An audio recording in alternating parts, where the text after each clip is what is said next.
तर ही जी गोष्ट काय झाली ना भाई, मला असं काही धक्का बसला. आणि एवढे पैसे घालून जर असं होत असेल ना, तर एखाद्याचं ट्रस्ट तुटून जातं. माझं अपोलोचं ट्रस्ट तुटलं असं तुम्ही म्हणू शकता. थोडक्यात 90% ट्रस्ट माझं उडून गेलं आहे. कारण एकदम ब्रँड न्यू टायर, आणि आपण एक विश्वासाने गाडी चालवतो भाई ब्रँड न्यू टायरावरती.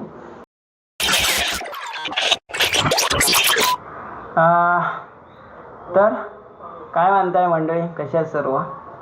ॲक्च्युली तुम्ही मला ओळखलं नसेल, खूप दिवसानंतर मी व्हिडिओ बनवतो आहे. तर माझं नाव विशाल आणि आपल्या द रोमिओ यूट्यूब चॅनल तुम्हाला माहीत असेल सर्वांना, त्याच्यामध्ये पुन्हा एकदा स्वागत आहे. आजचा व्हिडिओ मोटो व्लॉगिंग नाही, थोडं इन्फॉर्मेशन तुम्हाला द्यायचे इन फ्युचर तुम्हाला हा प्रॉब्लेम येऊ नये म्हणून. आत्ता तो मी सध्या फेस करतो आहे, आणि फेस करून फक्त 1 दिवसच झाला आहे. तर बोललो मी तुम्हाला लगेच सांगतो, कारण ते आता किती फेस करता येईल मला, आणि ती गोष्ट किती किचकट होईल त्याच्यावरती मला काय काय गोष्टी रिटर्न भेटणार आहेत भाई, काय मला माहिती नाही कसं काय होणार आहे.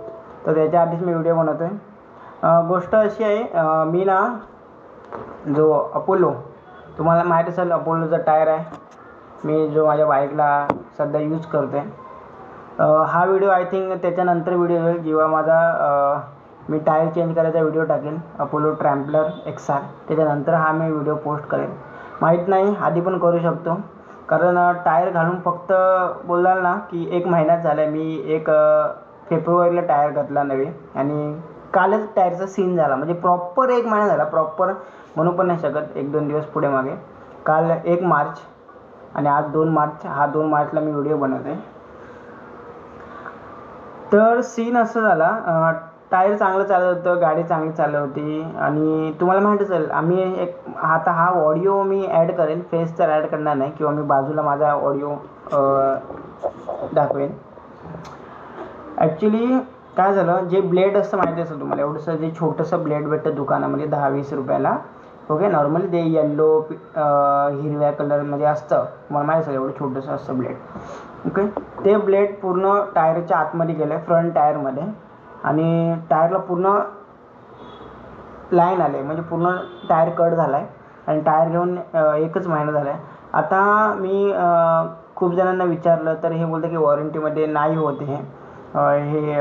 जर वॉरंटीमध्ये थोड्या वेगळ्या गोष्टी असतात, त्या वॉरंटीमध्ये फक्त क्लेम होतात. हे डायरेक्ट कट आहे. तर आता जिथून मी टायर घेतला, पवईमधून टायर घेतला होता अपोलोच्या स्टोअरमधून, तर त्यांना मी फोन केला होता. त्यांना जे काही प्रूफ पाहिजे होते ते मी पाठवले. आता मला माहिती नाही याच्यावरती काय सोल्युशन निघणार आहे, पण मी खरं सांगतो, आता मिडल क्लास आहे तर आहे बाई, मिडल क्लास जे खरं आहे ते खरं आहे. म्हणजे मी ते दोन्ही टायर 6,000च्या आत समथिंग टाकले होते, 6,000 6,500 बाकी खर्च फिटिंग बिटिंग 6,000 पकडू आपण टायरचा खर्च. ओके, त्या 6,000चा टायर घेतल्यानंतर अपोलोचा टायर फक्त पहिल्या महिन्यातच कट झाला आहे, तो पण ब्लेडने. मला काय म्हणायचं, जर तिथे जर मी सॉफ्ट कंपाऊंडवाला टायर यूज केला, असा एक्झाम्पल पकडा H1, तर काय त्याची हालत झाली असते. मी आता जो आपण बोलू शकतो एक ऑफ रोडिंग पॅटर्नप्रमाणे टायर बनवला आहे, तर त्याची क्वालिटी पण ऑफ रोडिंगप्रमाणेच असली पाहिजे असं मला वाटतं. आता बघा, माझ्या गोष्टी चुकीच्या पण असू शकतात. आता हा माझं मी डोकं लावून त्याप्रमाणे बोलतो आहे. कसं आहे, प्रत्येक वेळी आपलं स्वतःचं खरं असेल असं नसतं, कधी कधी गोष्टी चुकतात. पण मला जे वाटतं ते मी आता तुमच्याशी क्लिअर करतो. एक ऑफ रोडिंग पॅचचा जो टायर बनवला आहे त्याच्यामध्ये एवढं ब्लेड गेलं आहे, आणि तो टायर कट झाला आहे, आणि तो टायर आता युजलेस झाला आहे. म्हणजे मी त्याला आता पॅच पण नाही मारू शकत ना, काय करू शकत की पंक्चरवाल्याकडे गेल्यावर बाई पॅच मारून दे याला, काहीच नाही करू शकत. डायरेक्ट तो टायर मला ते चेंज करावं लागला. आणि फक्त 1 महिना झाला. हवं तर मी तुम्हाला बिल पण टाकेन डिस्क्रिप्शनमध्ये. फक्त 1 महिना झाला टायर घेऊन. मला याच्यामध्ये चुकी जो ओनर आहे ज्याने मला सेल केला त्याची चुकी नाही. तुम्हाला आत्ता थोडाफार सपोर्ट करतो आहे, आता पुढे मला माहिती नाही कशा कशा कंडिशन येणार आहेत, काय काय गोष्टी होणार आहेत. पण मला एवढं वाटतं, जर ऑफ रोडिंग पॅटर्नचं जर आपण एक टायर घेतला आहे तर त्याची पॉवर पण तेवढी पाहिजे. आता मी जर नॉर्मल टायर घेतला, आता स्पोर्टवाला घेतला असता, कॉर्नरिंगवाला, तर मी म्हणू शकतो त्याचा सॉफ्ट कंपाऊंड असतो, आणि त्याच्यामध्ये होणं एक नॉर्मल गोष्ट आहे असं म्हणू शकतो. पण एक ऑफ रोडिंगच्या टायरमध्ये ही जर अशी गोष्ट होत असेल तर आपण काय एवढे महागातले टायर घेतो. मला जर घालायचं असतं तर मी MRFचा घातला असता, TVSचा ओरिजिनल जो काय येतो हिरो ग्रिप्स आहे तो मी घातला असता. झूम X1 आहे तो मी घातला असता, सीएटचा. म्हणजे मला खरंच मी जेव्हा जे काल बघितलं म्हणजे ॲक्च्युली झालं काय, मी म्हटलं एवढी लगेच हवा जाणं म्हणजे खूप मोठा काहीतरी सीन झाला असं मला वाटलं. आणि मला काय वाटलं की खेळा गेला असेल, तर म्हटलं गेली असेल हवा असं मी अंदाज पकडला, कारण ट्यूबलेस माझ्या डोक्यात एवढंच की माझा टायर ट्यूबलेस आहे. ओके, तर मी बोलले एवढ्या लवकर हवा गेली, म्हटलं ठीक आहे ना, मोठा काहीतरी पंक्चर असेल म्हणून गेली असेल हवा. तरी पण मी थोडं घाबरतच होतो की एवढी लगेच हवा जाणं म्हणजे ट्यूबलेसमधून थोडं रिस्कीच आहे. मी बोललो ठीक आहे, मी पंक्चरवाल्याकडे घेऊन गेलो. मी बोललो अरे हवा नाही. जसं त्यानं ते जे काय म्हणजे कुठलं पाणी असतं ते जे मारलं, असा भाई फवारा उडायला लागला ना भाई, तो बोलतो शक्यच नाही भाई होणं. म्हणजे म्हणतात ना 5 मिनटासाठी ना मी असा एकदम स्तब्ध झालो होतो, मी काय बोलू शकलो नाही त्या.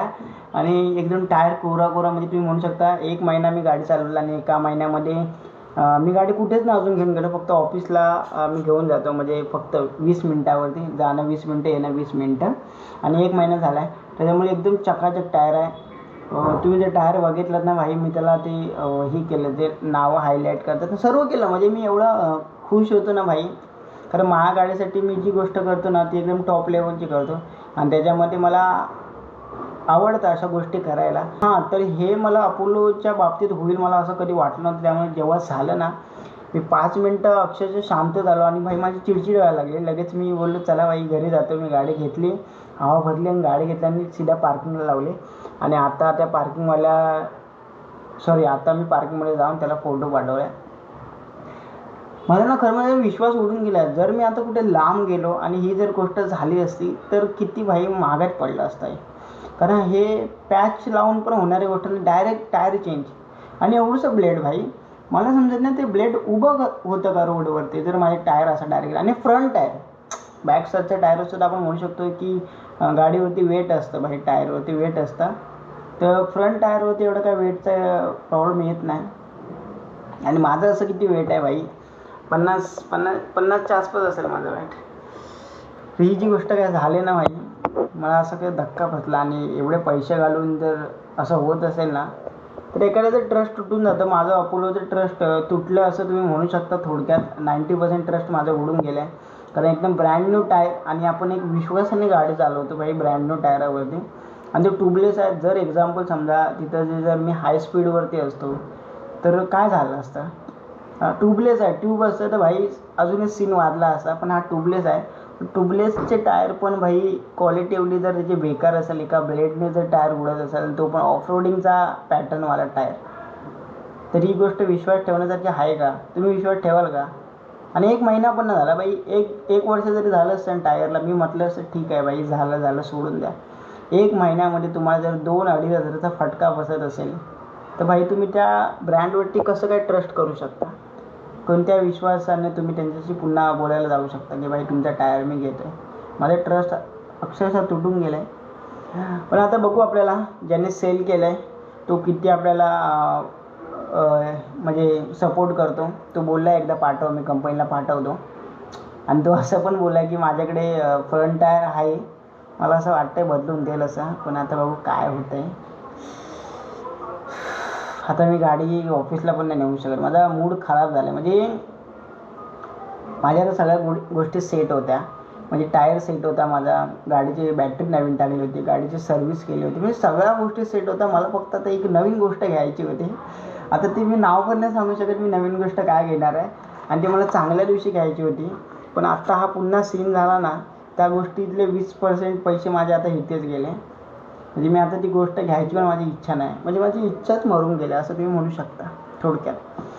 तर तुम्ही पण एकदा विचार करा या गोष्टी करताना की आपण जे काय करतो ते माझा.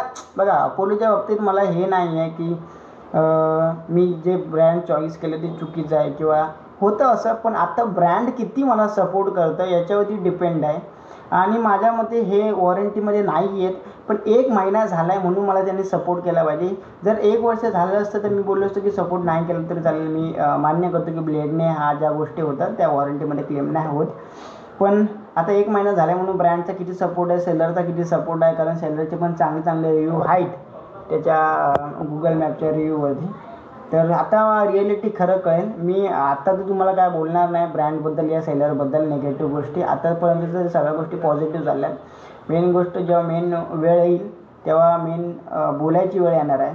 तर भेटू लवकरच पुढे व्हिडिओमध्ये. तोपर्यंत व्हिडिओ पाहत राहा, व्हिडिओला लाईक करा, शेअर करा आणि कमेंट करायला विसरू नका. तुमच्यासोबत असा इन्सिडेंट झाला असेल तर कमेंटमध्ये नक्की सांगा. Bye bye, take care, see you soon. तर फक्त आणि फक्त 113 रुपयात आपल्याला हा ब्रँड न्यू टायर रिप्लेस करून भेटला आहे. तर याची काय स्टोरी आणि हा 113 रुपयाला मला कसा भेटला